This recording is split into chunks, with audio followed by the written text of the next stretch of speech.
Between the Sheets was rather interesting regarding the most recent episode of The Single Life. And as you know, this is where customers come in to have their thoughts about their own behavior, as well as also others reviewing their behavior. So let's dive into this one here, and we're going to start off with a little bit of Cortney. Me and Phil had like a really bad fight, and me and Phil broke up, and I blocked Phil for a while, and then I unblocked Colt, and we were just friends, and like. So her and Phil broke up for a little bit, and in that process of breaking up with Phil, she blocked him to then go and unblock Colt. Yeah, that makes all the sense, doesn't it? It tells you everything you need to know about the type of person that she is. So basically, she blocked Phil because she didn't want him to get in the way of her potentially having a relationship with Colt again, despite the fact that Colt has literally messed her about so many times. This man literally was texting a whole other woman when you was his caregiver. And then on top of that, you kick him out, and what does he do? He flies all the way to Brazil, sleeps with this woman from Brazil, knowing full well he's never even slept with you because he just couldn't. Then in that process, he's telling you that he's in Canada with his mum, but then you find he's actually in Brazil, Diana. But then guess what? Things go a little bit sticky with him and Diana. So he flies back to America, and then again you give him another chance, and then you literally push him from motel to motel up until you met Phil. And then when you met Phil, you decided to invite Colt to live with you. And then, you know what? Colt got in the way of your relationship with Phil, so therefore he had to leave. But then once you and Phil had a little bit of a rocky part, you blocked him within an instant, and then did what? Unblock Colt? This woman has got issues. She's got some obsessive issues with Colt.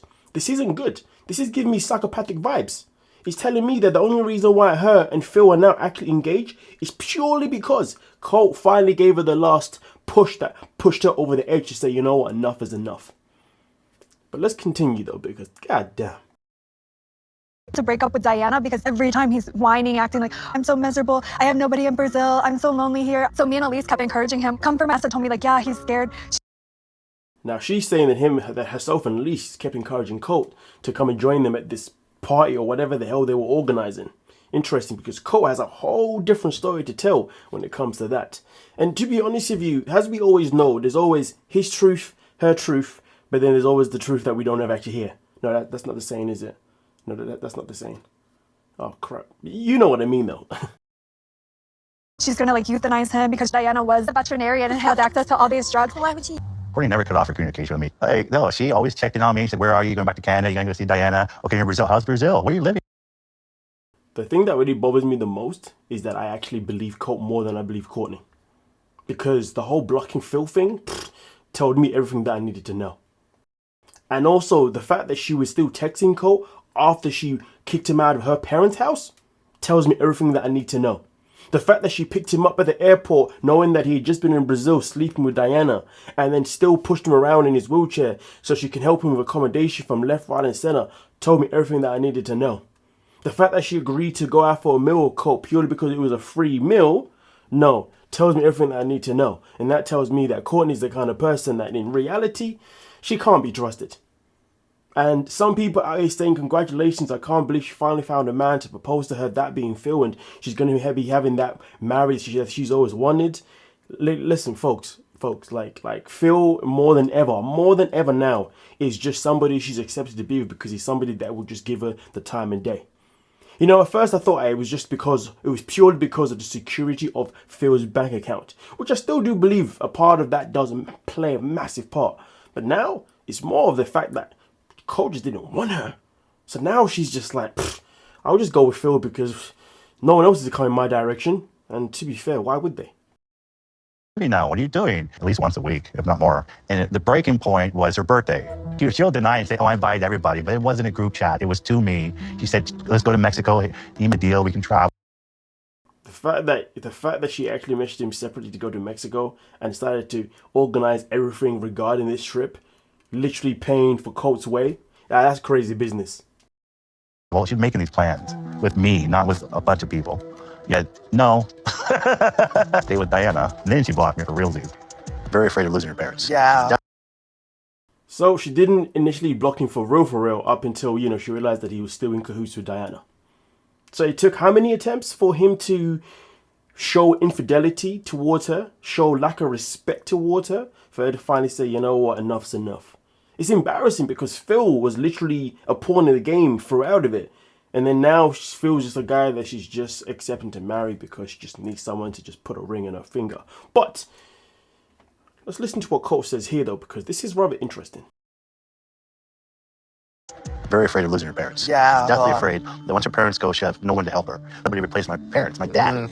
And she doesn't want to have the worry of having to take care of herself. So she'd rather settle for a pillow that will make sure that she'll have enough money and security that she doesn't have to worry about nothing. Now listen, as much as can't even get the word out of my mouth. As much of as Colt is a fool, a-hole, you know, not a very nice person, scumbag, yeah, all that type of stuff. We can't say that he's not clued up with how he analyzes people. The reason why he's able to manipulate women and get what he wants is because he analyzes their patterns, he analyzes how they behave, and he knows where to attack. So for him to analyze Cortney in this way regarding the fact that Phil is just that guy that's going to be there to replace her parents, especially with the financial part of things, honestly, he's not lying. Now, of course, Phil does have children who I believe are around the same age as Cortney. So, of course, when Phil does pass away, when it comes to inheritance, I mean, I know Courtney's going to be hoping for a big chunk out of that. But she has to understand, though, that she's going to be battling over kids and not just herself. So it should be interesting to see how that works out. If they obviously, you know, last up until his last day on this earth, if you know what I mean. But either way, though, I would say for somebody that clearly lived with Cortney, studied Cortney, analyzed Cortney, just so you can get whatever the hell you wanted out of Cortney, I'm inclined to believe his analysis that he has on Cortney. And to be honest with you, that analysis he has on Cortney was an analysis that I was close to myself prior anyway. And I was like, you know what? Now I know I was thinking right. But again, it hurts me, it bothers me that I have to sit here and actually agree with what the hell was coming out of Colt's mouth, given the type of person that he is. But honestly, I hope that this is the last time we see Colt on 90 Day Fiance, because god damn, enough is enough. Seeing this guy come on the show time and time again and just play women so much. I don't know what bothers me more, watching Colt play women or watching the women allow themselves to be played by Colt. It's a calamity. But either way, though, at the same time, I definitely don't want to see Cortney back again as well. She has literally displayed herself as somebody that with no brain cells whatsoever, and somebody that just gives me pure psychotic vibes. Like, are you okay in their head? But nah, she's not. You know why? Because she's simply moving mad. But with that being said, though, we're going to move on to the next one. This one here being petty, crybaby Pedro. But at the same time, I understand. You follow the Sophie manual. Like, she gave me the book, Sophie book. How do you make me love you? Okay, how? Oh, like flowers. Like give. Go slow. I go slow. You know, tell me you're an amateur without telling me you're an amateur. I'll tell you this now, right? Okay. The best manual a man can follow when it comes to, you know, gaining a woman's trust, gaining a woman's love, you know, gaining a woman to want to care for you, the whole shebang, to give you the backbone, all that kind of stuff, isn't to follow the manual that the woman gives you. You can have the manual, but the thing that she asks and she requests, you keep them there. You keep them right there and you use them when necessary. But for the most part, the best way is by being you. And when I say by being you, what I mean is showing that you're a man that can lead. Just because she says that, you know, hey, I want to go out for a meal, it doesn't mean you have to take her out for a meal. You could suggest just to take her out somewhere else. Because you see, 9 times out of 10, when women say, oh, I want to go out for a meal, all they're saying is, I just want to go out and do something. I don't want to be at home all the time. All we do is go to work. And then after work, we just sit here and watch TV. Or if you don't live together, all we do is just meet up at my place or your place, and then that's it. We don't actually do anything. Now, for defaultly, when women think of ideas, a lot of the time, usually by default, the idea that they think of, let's go out for a meal. But it doesn't mean that. They're just telling you, like, I want to do something. Haven't you ever had it before when you say to when a woman says to you, hey babe, I want to go do something today. You know, maybe we can go for a meal. And then you're like, I mean, okay, so where do you want to go? And they're like, I don't know. I just want to go out somewhere for just go out and have something to eat or something to do, you know? She's telling you that she just wants to do something. Because a lot of the time, women, you know, sometimes are unable to think of ideas that they want to do. They just know they just want to be out of the house. They just know they just want to do something with you that isn't the same thing of always being in each other's same 4 walls all the time. So the fact that Sophie was saying, oh, you know, I want flowers, I want gifts, I want this and that. Now listen, of course she wants those things, But you don't have to do it. And this is why he's in this trap, because you see, she had requests for you to do.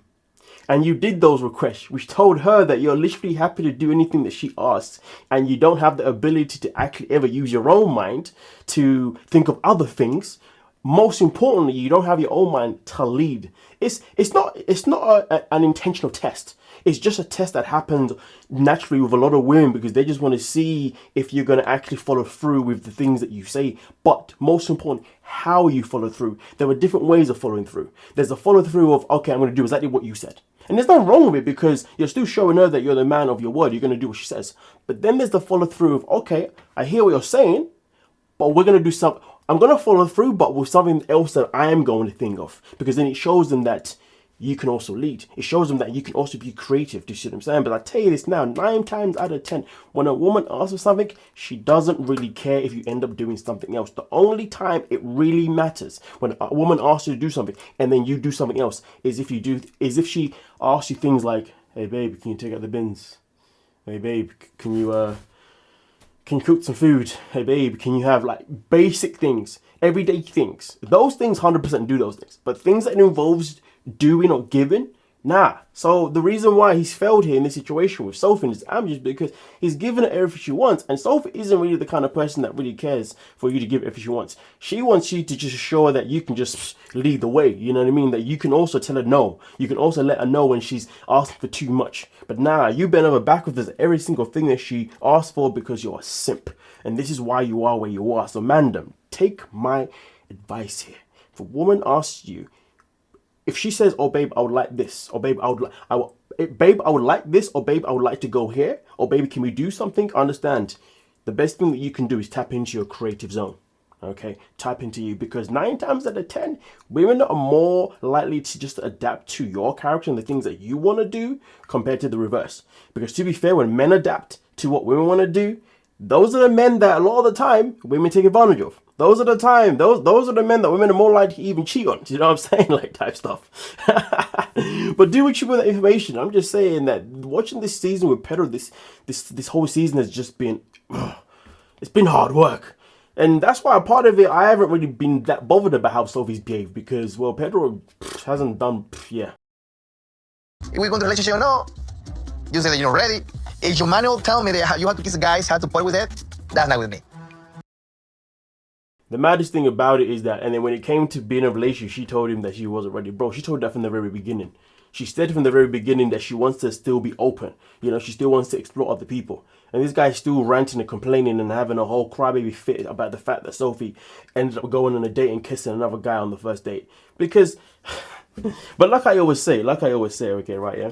Men, always go where you deserve, and always go where you appreciate. This is the issue. Men don't go to where they appreciate. They try and force a woman or convince a woman that ain't that bothered about them to want to be with them, and that's one of the biggest L's you can ever take. Then the matter of fact is, Pedro was trying to force a situation that was never going anywhere. If a woman told me straight off the bat, hey, I want to be dating other people, but we can still talk and have a little bit of fun, understand this. I'm no longer pursuing in a way of any romance. Hell, I'm even pursuing in general, because I ain't got time for that. You want me to share? You want me to compete with somebody else? I ain't got time for that. I'll go find someone else. You know what I mean? Come on now. But hey, Pedro's an amateur. Anyway, and you'd think being raised by 2 women, he'd know better. But nonetheless, though, explain to me, how is it that Colt has better game than Pedro? And Colt was just raised by 1 woman. This guy was raised by 2 women. But then again, they are psychopaths. Nonetheless, though, let's move on to the next one. Do what you will with my information. What is the pettiest thing you've ever done during a breakup? I was with my children's father. I was on the top of his car. Sunshine yellow. Oh. And he took me on a picnic. Oh, I don't think I was meant to play this one. But anyway, we're here now. We ended up having sex outside. We were at this lake. Close when I fell asleep. I woke up and it was nighttime. And all I had was the blanket. And I got up and he was like parked somewhere else, like watching me because he thought it was fun. Oh, yes, sorry. Do you know what? I did this segment originally, but then I thought, I'm going to leave this one out, but I've accidentally played it, so I will talk about it anyway, just for the sake of it being here. But obviously, as you heard, Kimberly, once upon a time, was in a situation with the baby daddy of all of her three kids. Of all of her three kids, the same baby daddy that didn't want her to have the first kid, the same baby that didn't want to have the second kid, and now just started talking about, well, one time I actually threw paint over his car, and then after that he decided to, pretty much leave me naked in the middle of a park. I ain't gonna lie to you, that story doesn't surprise me. It doesn't surprise me in any shape or form. But anyway, let's get into what I was really meant to talk about when it came to Kimberly. That bit there wasn't meant to be there. But anyway, let's go. Since we've been over a year and we are seeing each other, I've noticed that you're very tactile with I your am feeling. like that, sorry. And that's why I'm not really a tactile person. I hate people touching me. I don't like giving hugs. It's partner. Of course, that's the person I want you to touch me. If you do this, I'm going to be like, hee hee.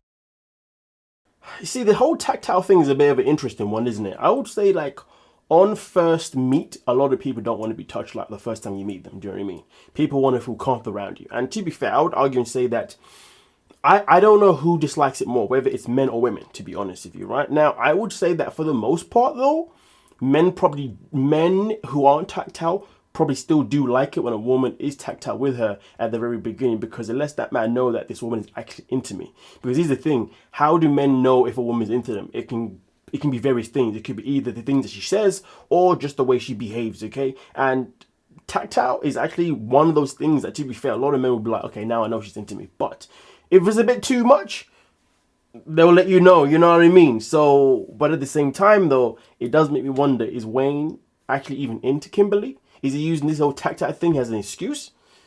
Who knows? But anyway, let's get into it. But I can understand women being against tactile at the very beginning more than men. Do you see what I'm saying? Because for women, they need to know if they want this man touching them. They need to know if this is the man that they feel safe around. Do you see what I'm saying? Before he gets all touchy.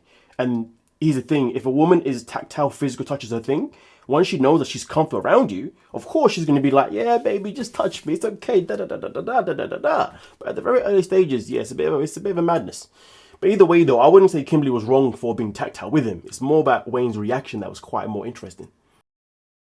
If it's someone I'm like, his body language when she touched me, he was like, oh, I noticed you touched me a lot. I'm like, damn, like he really didn't like it. Seeing Kim get the runaround from these men, like every single man I see her with, they're doing the same thing. It's like, let's not give it a title. Let's not say we're exclusive. I don't think he Says the woman that literally was chasing Colt for how long? Oh my days. But to be fair, at the same time though, Wayne was not in a position where he could agree to a title, because Kimberly literally went there just to see him and just to see if the vibe was there, and the same thing for them, right? I don't even know if they even kissed. If they did, it was probably like a peck. You know what I mean? Definitely didn't even share the same night together in the bedroom or anything like that. So why would Wayne be in a position where he wants to give a title to their relationship? The fact that Kimberly had the audacity to ask for a title is wild. he's that into her. And I've misjudged because before I really liked him. Does it bother you? No, don't bother me. Okay. But sometimes it makes... I think when I first met you, it was very touchy feeling, and I was like, and I'm not that I'm with you right now. You're embarrassing me. But he's got a point though. When I first met you, it was a bit too much. He's got a point, because people are usually quite subtle on the first time they meet someone. It's either that, or unless the person's one head of a freak. But listen, someone being tactile on the first time or not, it tells you a lot about whether somebody is as attracted to you or not, or whether or not somebody is really open for you to be in their space. That's what it really says. There's nothing wrong with being tactile. It actually exposes a lot of things, both goods and bads. But in this situation, it's good that Wayne obviously wanted to address it. There's nothing wrong with him addressing it. But at the end of the day, he's just letting Kimberly know that this is making me feel a certain type of way. And the matter of the fact is, if the roles had been reversed and it was him doing it, you know what I mean? I'm pretty sure there would have been a lot of people saying, oh my God, he's doing too much. Why is he touching like that? He needs to just give her space. Do you see what I'm saying? So if it was Kimberly telling him that he was being too tactile, oh boy, the energy that he'd be receiving would be insane. So let's not forget that too. But anyway, let's get into it. So he didn't really, but I was a bit, so don't I'm sorry. It reciprocate. must be an Yeah. American thing. Yeah. I was It must be an American thing. Nah, darling, it's not an American thing. It's a universal thing. It's just that Wayne just didn't like it. It's just that simple. Just either didn't like or just doesn't like you. Oh man, but maybe Americans are more tactile than Brits. That could be a thing.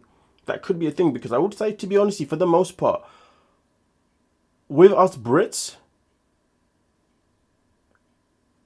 it's very, very, very unlikely for us to be tactile on the first date or the first, maybe even the first, definitely the first date, it's not going to happen, to be honest with you.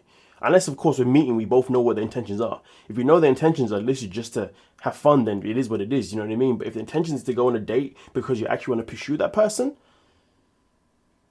and now I can only relate to myself, right? I've never been tactile, nor have I ever experienced someone be tactile with me if I've met them. Oh no, maybe there was the one time, to be fair. Yeah, this girl was a bit crazy still. But that was my teenage years. You know, that's different. We're talking about adult years. That's different. Yeah. Yeah, no, I don't think it's a British thing, to be fair, to be tactile on the first date. But that's just from my experience. But then again, no, I think what it comes down to, now you got me really thinking. I think what it comes down to when you first initially have the date, you know, tactile isn't too much. There isn't really much going on. But if the date goes from, okay, let's meet for a walk, and then all of a sudden the walk then goes, okay, now let's go out for maybe for something to eat. And then all of a sudden now we're like, okay, you know what, let's go for something for a drink. The day can end the evening with it being tactile. Potentially. But it won't begin like that for the most part. Usually you have to go for the first stage. And the first stage is the first plan you have for the first date you have. If the first plan is, oh, let's just go for something to eat, none of that's really happening. But if you both decide that everything's going well, and then you want to continue to and improvise and do other things, and this is what I'm talking when it comes to Pedro, you see what I'm saying?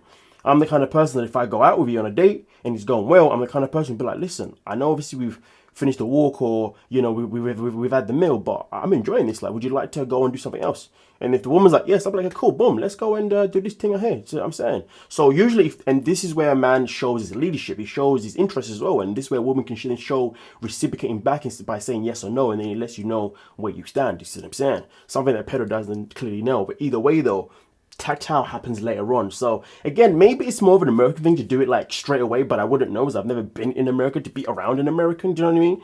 Oh no, I knew one American one time. Oh sheesh. Yeah, that's tactile. Oh yeah, nah. Maybe it's an American thing. I don't know. Anyway, my mind's just spammy right now. Let's continue. But let me know, Americans, is it an American thing? I felt kind of uncomfortable when you brought that up, and it's going to make me very mindful. Like, I'm not going to change who I am. If I want to touch your arm, I'm going to touch your arm. I'm a PDA girl. Like, I'm not going to be out in public like that's not who I am. It hurt my feelings a little bit, but at least he's honest about it. I'd rather him tell me than not tell me, you know? Didn't stay the night. It just wasn't the trip for that. I felt. Well, at least I listen. I appreciate her for, you know, at least acknowledging the situation. I appreciate that one from her, do you know what I mean? Because it's not every day that Kimberly acknowledges anything that she does within her behavior. But again, her being tactile wasn't that bad. Felt like this was a trip to get to know each other. I didn't need to like seal the deal, you know? I felt like this was a trip for us to determine if we're going to be in a relationship and go from there. Again, though, like, some people do enter a relationship without sealing the deal, but boy, that'll never be me. I'm gonna lie to you. You want me to be your man, and I don't even know if the goods are the goods. You're mad. I mean, don't get me wrong, we can have a first date and all that kind of stuff or whatever, and definitely decide whether we want to see each other again 1000%. But I'm not going to decide after the first date whether I actually want to be with you properly or not. You know what I mean? That happens over time.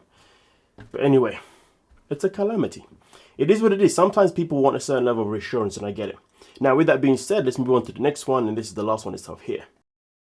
Or not, I received a reference from Matt's ex, the guy that cheated with my wife on me. Ran one time, and she told me that things were going on between Jasmine and her ex. And I find it wild that he literally took a lawyer from Matt's ex-girlfriend, which is hard to believe.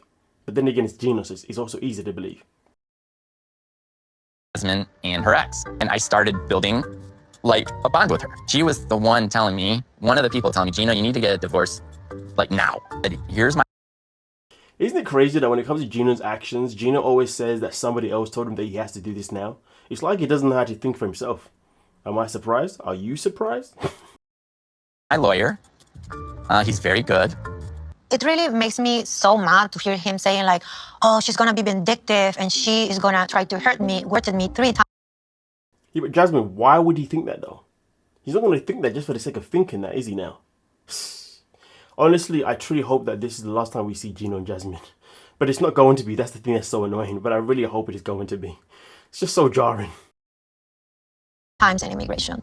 I'm not that kind of person. I want me when he's the one who said multiple times that he wanted me to feel pain, and that's the reason why he reported me 3 times in immigration. I feel embarrassed. This is why I'm just not dating anybody, because obviously I don't make the right decision. Yeah. This was probably by far the worst decision that I made. I went in this trying to think I was doing the opposite, and I wasn't. Yeah. I did this. I got another woman over a stupid man. You know, I like people that want to be accountable for their BS. Good on you, Natalie. Good on you. But I'll believe you if you don't come back to 90 Day Fiance with Gino. Yeah. Like, it wasn't even worth it. Like, none of it was worth it. Yet this girl who's been talking to her for a while, and that's okay, but don't tell me one thing and then do another. So Natalie believes that the woman that we saw Gino with on the last episode of 90 Day the Single Life was a girl that he was probably talking to the whole time he was actually dealing with Natalie. And to be fair, that probably does track. Gino's the kind of person that always has other women ready to talk to if the other one doesn't work out. So to be honest with you, she's not lying. But apart from that, I really don't care to say anything regarding these three, because it's just Gino, Jasmine and Natalie. Ugh, grotesque. Well, with that being said though, thank you so much for your time, my lovely peoples, okay? And of course, we have got the tell-all coming out for the Single Life next week on Monday. Of course, the video will then drop for you lovely folks on the Tuesday, so please stay tuned for that one. So like, subscribe, hype the video, and of course, there'll be so much more content way before that as well, so stay tuned for that, notifications on. Thank you so much and have a great day.